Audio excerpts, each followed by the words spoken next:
गुजरात फसादात में मोदी के खिलाफ डट जाने वाली ज़किया जाफरी 86 साल की उम्र में चल बसीं। भारतीय समाजी कारकुन तीस्ता सेतलवाड़ ने बताया कि 2002 के गुजरात मुस्लिम कश फसादात में बच जाने वाली ज़किया जाफरी का इंतकाल हो गया है। उन्होंने फसादात में मुलविस अफराद का एहतसाब यकीनी बनाने के लिए मुख्तलिफ अदालतों में मुकदमात लड़े। डॉन अखबार में शाया रिपोर्ट के मुताबिक ज़किया जाफरी रुकने पार्लियामेंट एहसान जाफरी की अहलिया थी, जिन्हें अहमदाबाद के गरीब मुतवस्सित तबके के एक मोहल्ले में कायम गुलबर्ग हाउसिंग सोसाइटी पर हमले में हिंदुत्वा के हामियों ने 68 दीगर अफराद के साथ कत्ल कर दिया था। समाजी कारकुन तीस्ता सेतलवाड़ ने एक्स पर अपने पैगाम में लिखा कि इंसानी हुकूक के एक हमदर्द रहनुमा ज़किया आपा का इंतकाल हो गया है।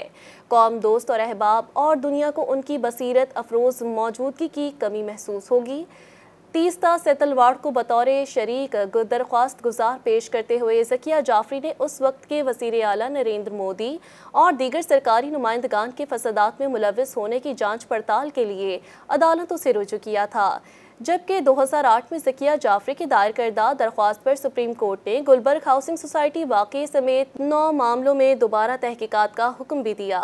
बादअज़ा उन्होंने खुसूसी तहकीकात टीम की जानिब से नरेंद्र मोदी समेत 63 अफराद को दी गई क्लीन चिट के खिलाफ magistrate court, Gujarat high court और सुप्रीम कोर्ट में भी दरख्वास्तें दायर की। ताहम तीनों ही अदालतों ने उनकी दरख्वास्तें मुस्तरद कर दी।